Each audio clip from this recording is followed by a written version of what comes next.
I want to thank everybody for joining us. Brittany, why don't you give another quick introduction if anybody joined late, Sure. and we'll get started. Sounds good. My name is Brittany Williams. I am a director of strategic innovation here at WebCore. I have an architectural background. I practiced architecture for about 14 years before I was stolen to the dark side, if you will. It's the GC world. And yeah, really focused in on how we become better partners in our innovations, in our strategic approach. Awesome, Brittany, thank you. And I'm Todd Mercer. I'm a senior vice president with WebCore. I've been in the industry for about 27, 28 years. Really primarily focused on the operational side, and certainly have been on my own personal kind of both lean and agile journeys over many years. And I'm happy to say WebCore's on a similar journey as well. I lead along with Brittany our strategic innovation efforts. So with that, why don't we jump in real quick. You are in breakout room number 2, and this is the discipline information flow strategic approach. And if that's not what you're here to hear, then you're in the wrong breakout room. So go back. But if you're here to listen to our journey and our story, I welcome you and I appreciate your participation. We're going to cover a bit, but we're going to share a bit about WebCore's journey and Brittany's journey and mine as well, and our approach to bringing predictability to information flow in a dynamic and what I will say often chaotic and very inefficient environment of the design and construction of large capital building projects.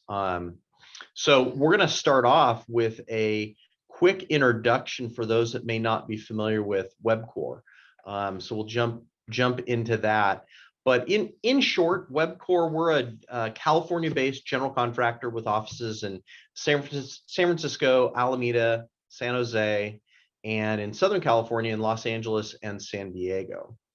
And we're what I would characterize as a medium to large regional GC.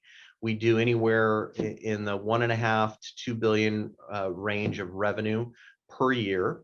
Our parent company is Obayashi, which is a large Japanese contractor. I think they're currently ranked 15th or somewhere in that range, global contractors. They're very large, and they are the largest Japanese contractor. And we typically provide, and some of this is pretty, I'd say, foundational to our presentation.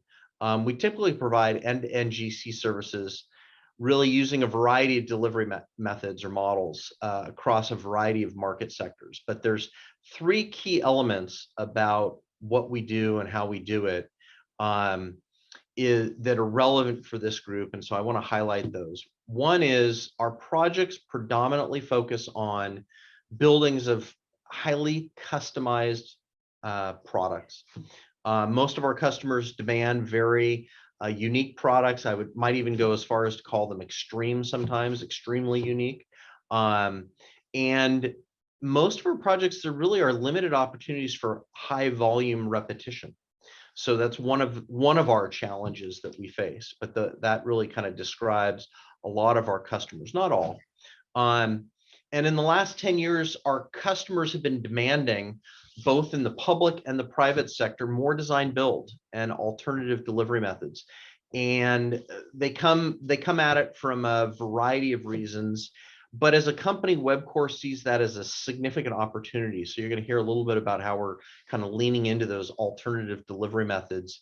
And we're very proud to share that we recently completed the UC Merced 2020 project, which is the largest building P3 public-private partnership. And our team financed the project. We were the developer, we were the designer, we were the builder, and ultimately our team will maintain the facility for the next 30 years. So it really gave us an opportunity to really dive deep into really the value proposition over the entire life cycle of a project versus first cost, which tends to be where GCs tend to focus, or a lot of our customers tend to focus. So huge opportunity there. And that's just an example of some of these alternative delivery methods, be it IPD or otherwise, that are allowing us to look at things differently. And the third element that I think is important to highlight here is we're a self-performing general contractor. So we self-perform structural concrete, framing and drywall, and really just about every carpentry service element you can think of. Primary areas are doors, frames, and hardware, cabinetry, and millwork installations. But we'll do virtually anything along the carpentry workflow.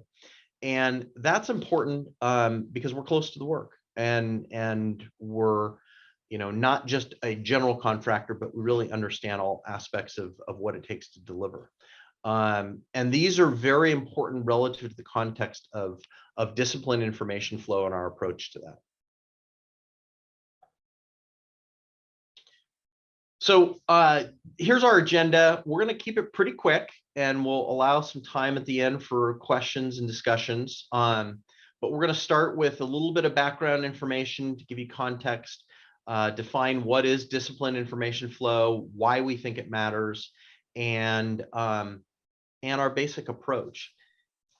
Yeah, and then I'll go in and discuss kind of the role of design management, the critical nature of it, and an overview of our basic workflow. And then I'll jump into how it's starting to unlock trapped value in the supply chain, and share a real relevant example, or a very specific example of how we're seeing that manifest itself. Yeah, then we'll kind of share a little bit about what's next on our journey, and then we're gonna allow some time for some Q&A session at the end. So we're excited to get going and go on this path and this journey with us. All right, so let's jump into it. So a little bit of background. One of our challenges that we faced a few years ago was, as a company, we established a 25-year strategic plan, and it was fundamentally the first time we had done that as a company in a structured, formal way.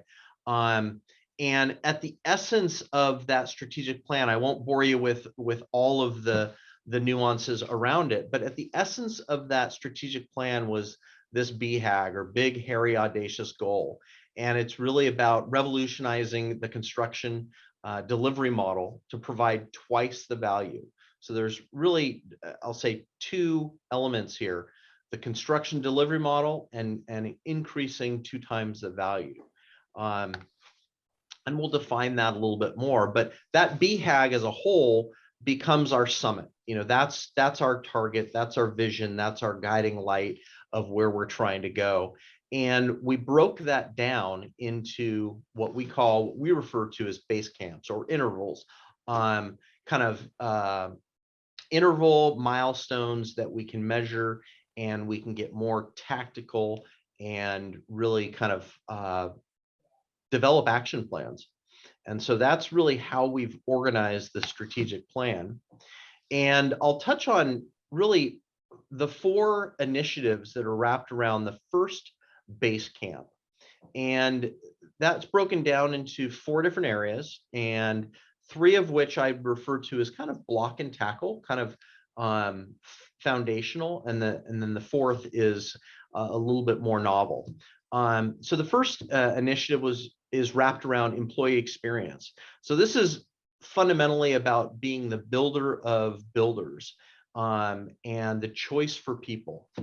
We certainly, I'm sure, like many, value our people. It's our primary resource. It is one of those elements that really differentiates who we are, and focusing on that experience and maximizing and optimizing it. Second area was making data-driven decisions and establishing the technology to really support aggregating both internal and external data, having the ability to surface that data in a digestible manner, and applying analytics, both human and AI, to support that decision making. So that's really that second initiative. I'm going to skip the third and jump to the 4th real quick. Consistent execution. This is really fundamentally about refining, establishing consistent workflows, as a baseline from which everyone can consistently work and execute, but also balancing and fostering innovation and the ability to evolve those workflows and those practices rapidly. So that is what is the fourth element. And then the reason why I skipped the third element, pilot a new model, is because really this is or was or is the inspiration for disciplined information flow and what we're gonna dive into today. So diving in a little bit deeper, and I'm just gonna read this out. Pilot a new model. And what does that mean? Well, the vision statement that we established was that we would construct our first selected building type. So we do a lot of different types across a lot of different market sectors, but select our first building type with a team of trusted and optimized partners. So people that we trust and have worked with repeatedly in a new delivery model is underway in a pilot. So that was really our target for the first 5 years. And you ask about, what does a delivery, what is a new model? Well, that's a great question. And I'm not sure we knew the answer other than it was something different, something new that we needed to shift to really evolve how we operate as a builder. Again, trying to solve some of those problems that Crom introduced to the group early on in the beginning of the session. And where we started was a small group getting together, trying to really define, and we started with doing a lot of research, a lot of reading, a lot of studying, a lot of throwing ideas at the wall to see what stuck. And I have up here on the screen really just a handful of those key readings our group did. And if you haven't read these, I would highly encourage you to take a look at them. But Thank You for Being Late by Thomas Friedman, fantastic book, really about how do you establish what he refers to as dynamic stability in a ever-changing, rapid chaos environment, and really foundational, good read.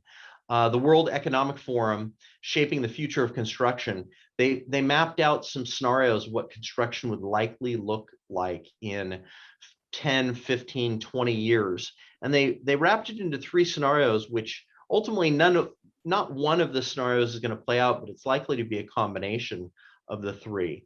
And so it's interesting to see that, but then they identified what are some of the key features that companies are going to have to be able to address and focus on in preparation for that. So that was another foundational read.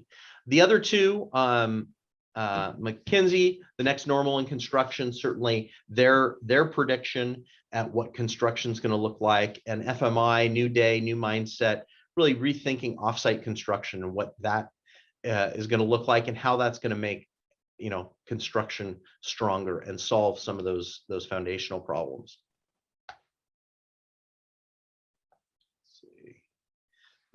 So after kind of contemplating for quite some times, I would say really could have been 6 months or more of reading and studying and researching and throwing ideas at the wall, where we landed on what this new model approach would be was really what we refer to as a 3-legged stool approach to how the delivery of design and construction will look like in the future, and in a highly collaborative and iterative environment.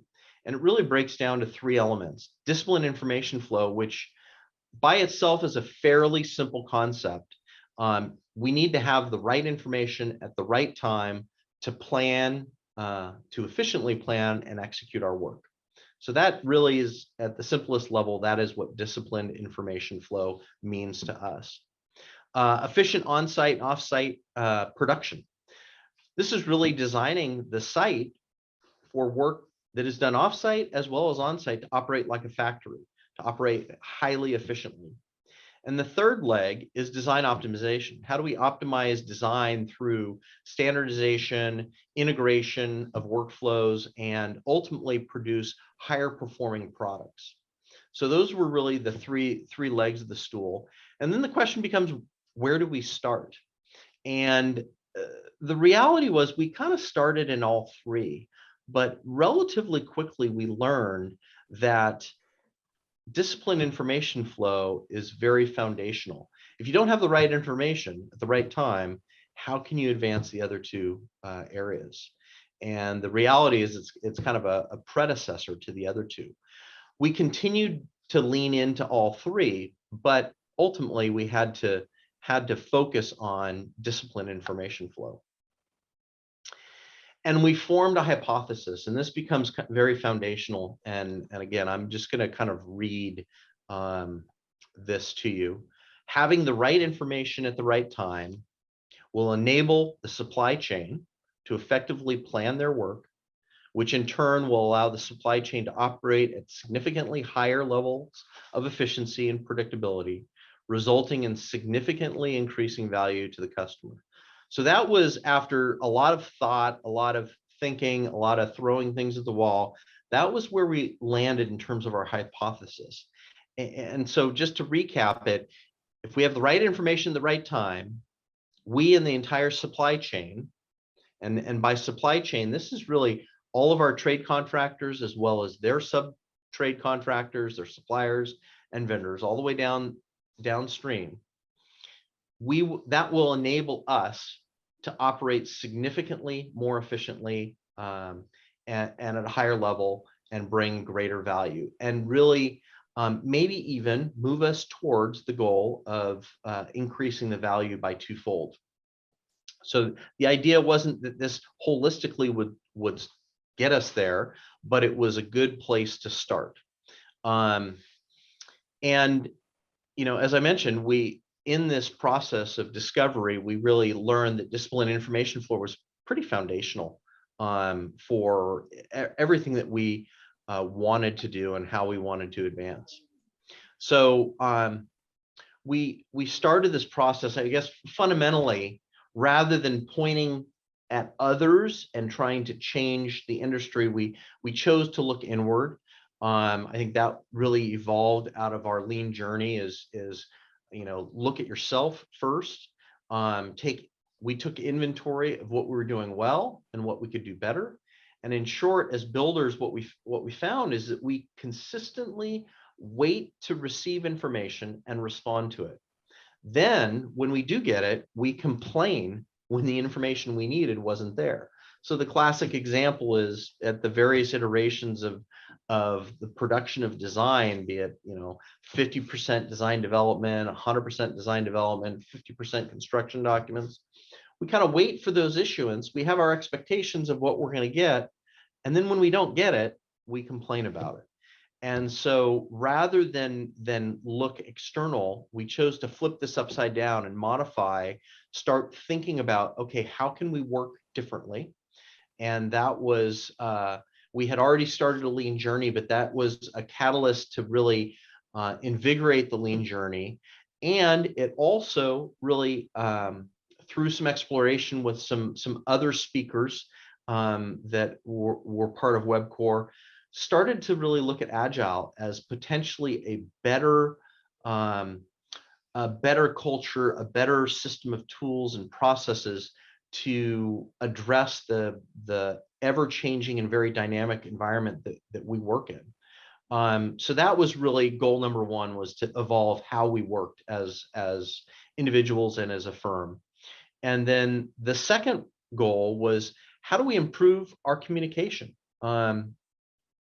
Ultimately, as we lean more into the alternative deliveries, design build, the P3 projects, we recognized we needed communication champions. We were so often talking past our design teams. We may have been using similar words, but they had potentially very different meanings. And we really stood up this process as design management and elevated the design manager role as really a key change agent at WebCore. And that's ultimately where Brittany's going to dive into here pretty quick. Yep. Thanks, Todd. So one of the first things we need to understand is kind of the difference in the workflows. Design is very iterative. it's creative, there's testing, analyzation, redo, recreate, it's a constant move. Whereas in construction, it's very step by step, it's very linear. And so, you know, the question becomes, how do you combine these two, or how do we get these two completely different workflows to start to communicate together? And so that's what evolved into, what is a design manager? Next slide, Todd. There goes. Yeah. So the question is, what is a design manager? And again, it's imperative to kind of understand, you know, what that challenge really looks like and what that role can start to be. So how we define it, next slide, how we define it is design managers are really the business side of the design, right? So they are the bridge between design and construction of the two completely different mindsets and workflows. And they're able to translate what each group needs in order for the other one to understand. You know, Todd was speaking about talking past one another. And when I was first here, Todd was talking about a story, how they had asked a design firm to give some outline specs, and what we received wasn't exactly what was looking for. And I said, well, they actually did give you outline specs. What you actually wanted was a basis of design. And it was just that simple terminology that was like, oh, light bulb moment. We were just saying different words that we thought meant the same thing. So, you know, one of the key roles, again, is just this communication champion, and they're key facilitators for both internal and external collaboration. And design managers are able to leverage the knowledge of the design process and create value and efficiency through the project's life cycle. They're involved in various tasks, you know, from design and constructions to cost, budget, schedule, quality expectations, and throughout the delivery. But the one thing that design managers, I really want to emphasize is the thing design managers do not do is control the design. That is still up for the starchitect or the black cape architect, whatever you want to call it. That is still their realm. But it is up to the design managers to kind of bring it all in on budget, on schedule, which we'll kind of go through here in a little bit. So what do people actually want from design managers? They want design managers to be architects, engineers, an estimator, a superintendent, a scheduler, a sustainability person, salesperson. I mean, basically what you're looking for is you're looking for a unicorn. So it's one of these roles that is definitely necessary, but how do we start to create that? Who does that? How do we start to get there? Becomes the next thing that we're thinking about. So, you know, I'm going to now get into, you know, how is design management key to what we're talking about with information flow? So some of the key tasks of a design manager is to ensure that our partners are designing the budget, they're delivering the schedule, you know, creating design solutions. We will also look at like mitigating design risk and errors. And as contractors, you know, we typically ask for everything all at once from our design team and our owners.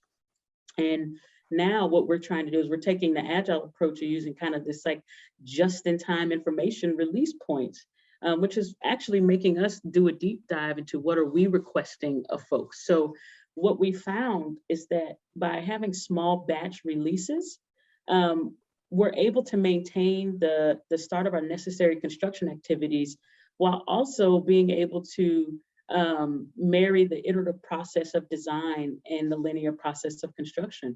You know, at its core, it really is this kind of agile delivery of constant push-pull, work, redo, et cetera.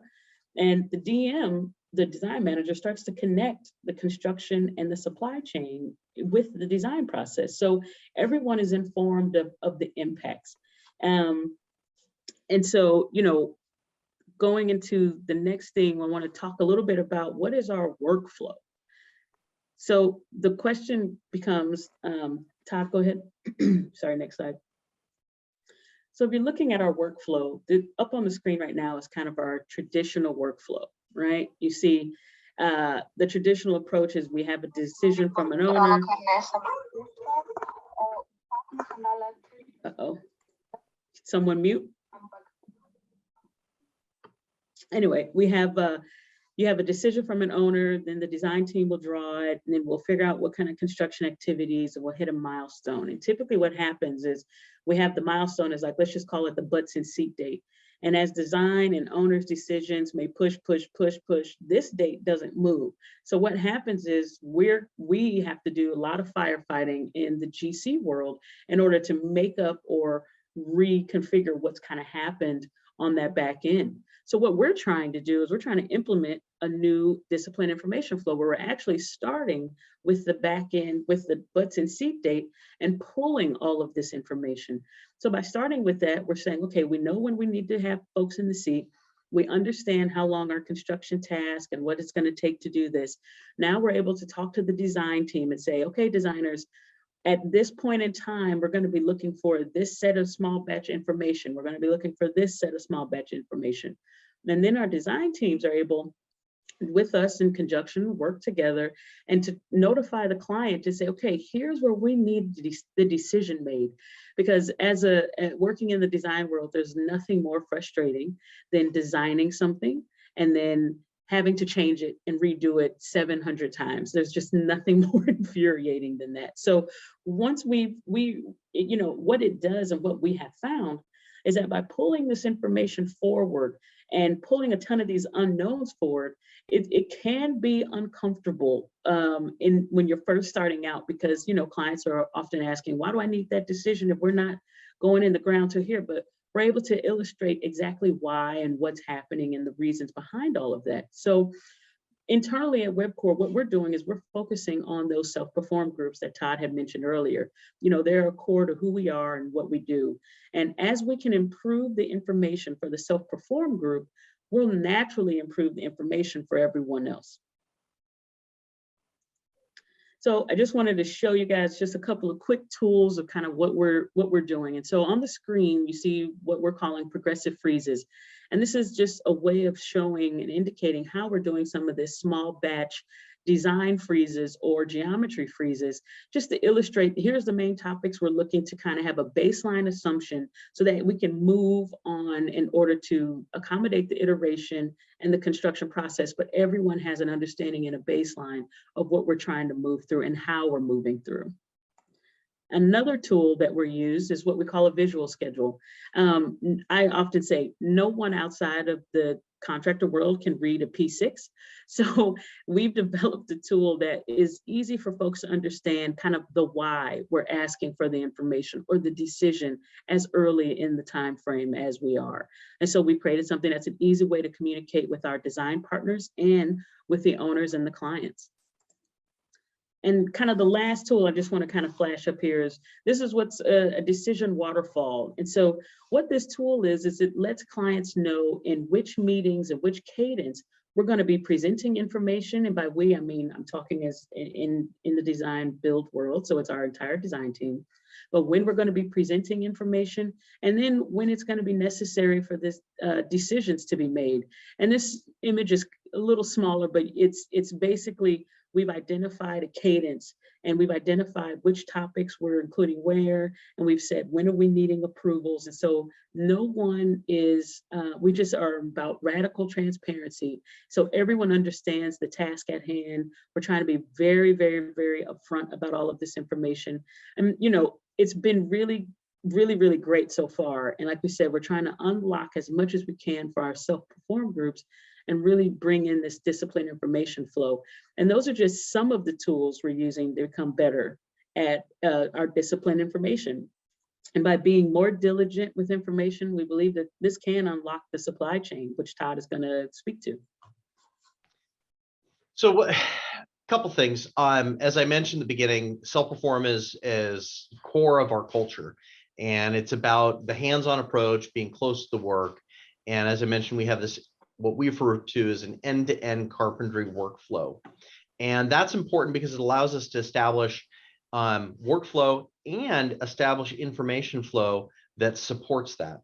And we compete. We have a deep understanding of what it means to be in the middle of the supply chain, because we are, as a self-performing contractor, we are our own largest trade contractor, and we not only work for ourselves, but we work for other GCs. So we feel like that gives us a strategic advantage to really understand this. So focusing on our self-perform work is really foundational.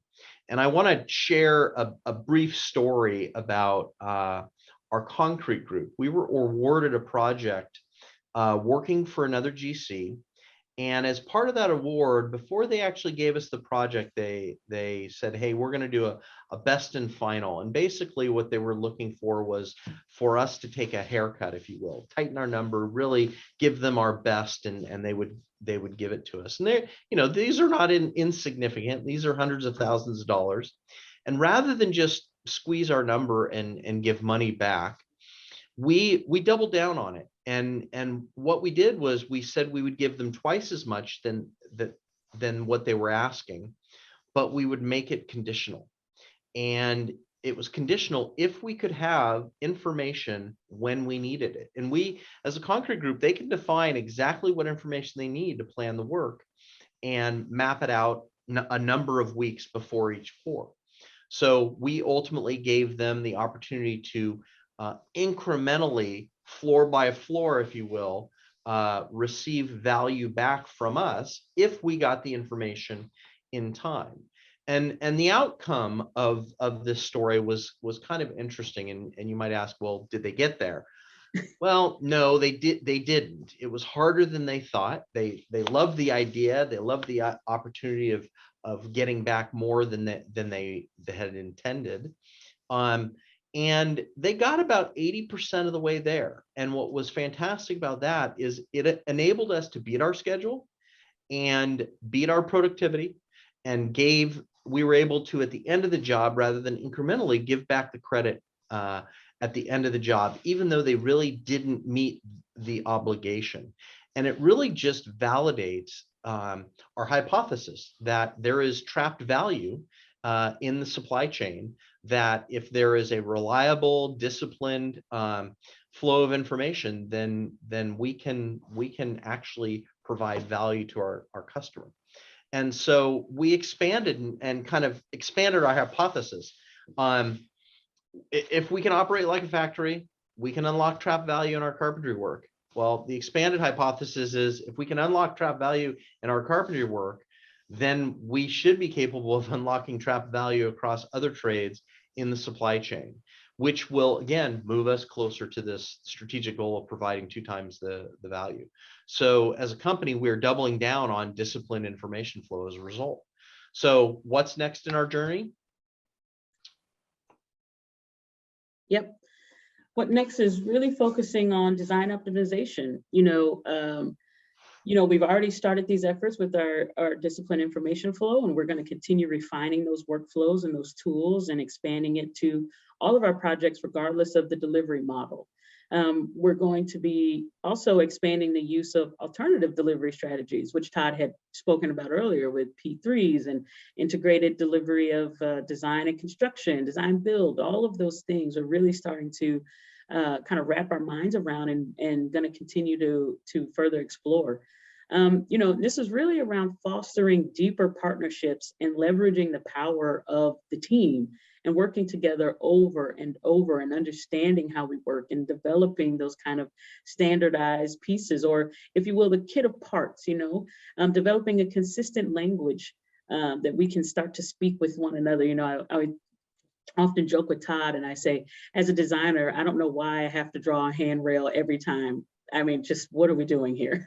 So it's just one of those funny things. But, it's around streamlining communication and shortening the design life cycle and allowing the team to focus on the variation where it matters most. Let them really focus on the impact design pieces, not some of the mundane or monotonous things that we typically find and see in the projects, and really around building higher performing products at the same or at less cost.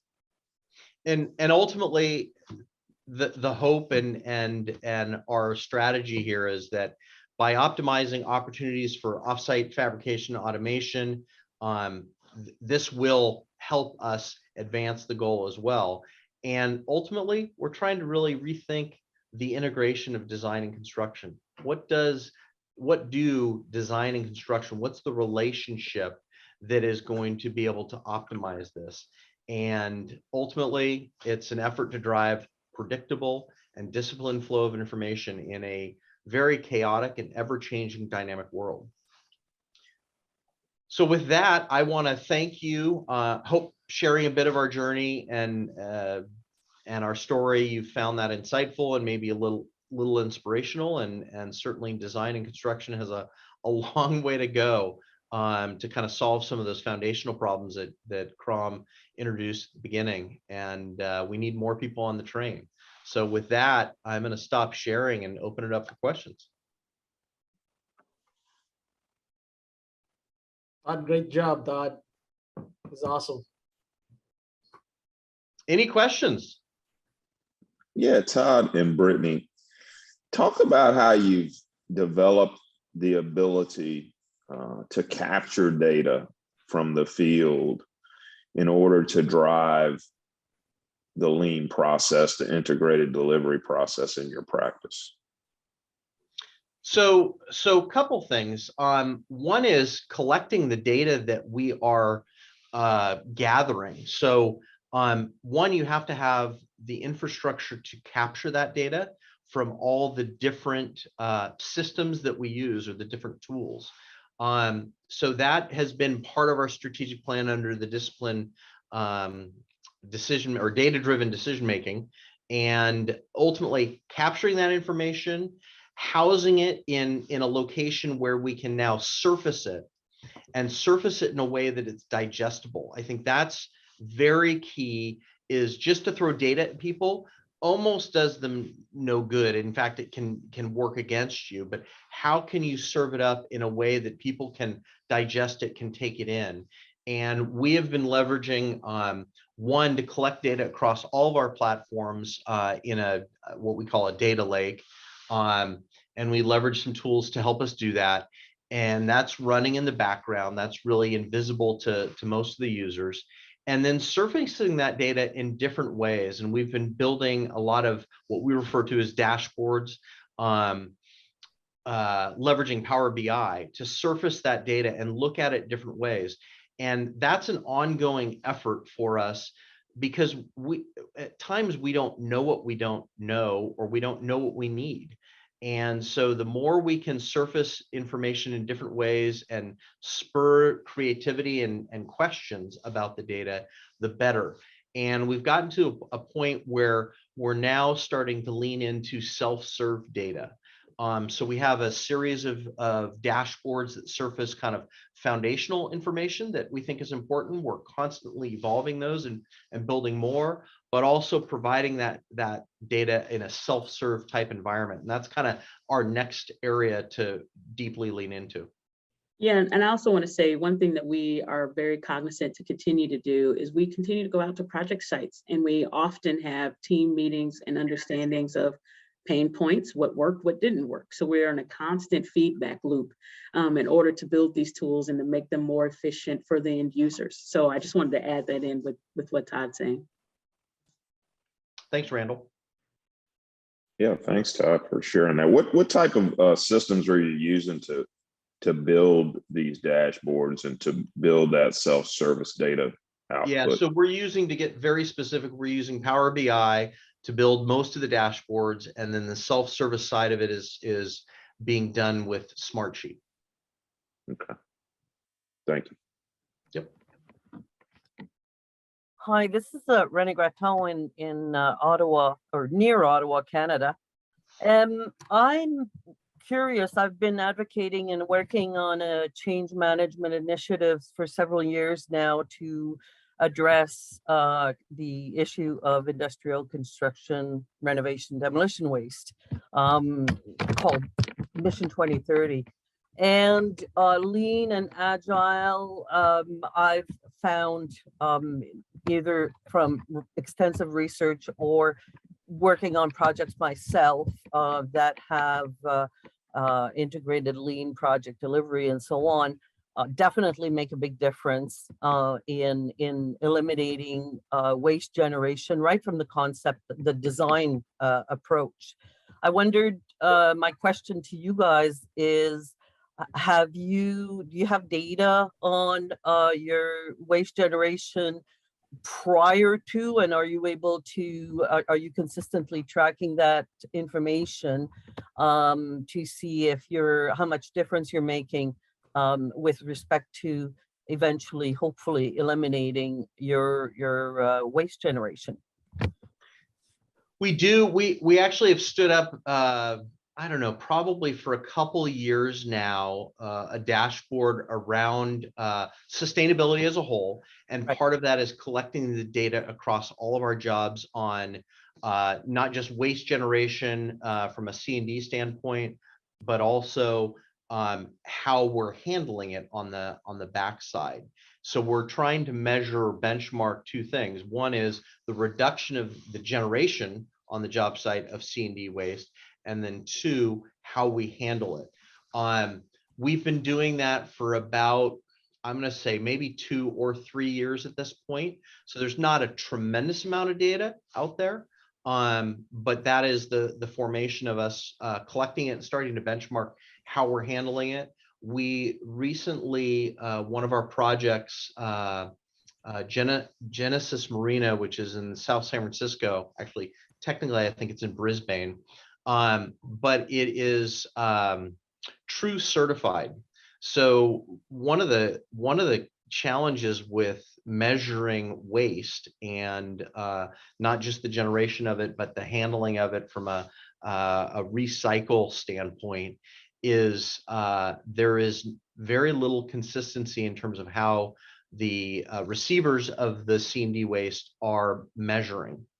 And True certification helps to bring a consistent measure point. So I think all of those things are still fairly early in terms of consistent ways to measure and benchmark how you're succeeding in the waste, both reduction in the generation, as well as how you're handling what you are generating. So that's kind of where we're at. Hopefully that kind of gave you an idea of at least what we're doing. And Todd, correct me if I'm wrong, I just want to add in, because I know the other topics are about to start, but the True certification is around zero waste certification. And I believe that project is the first in the country. First to get pre-qualified or certified. So it's a multi-step process. Yeah. So it's early in its generation. Yep. Thank you both. Any other questions?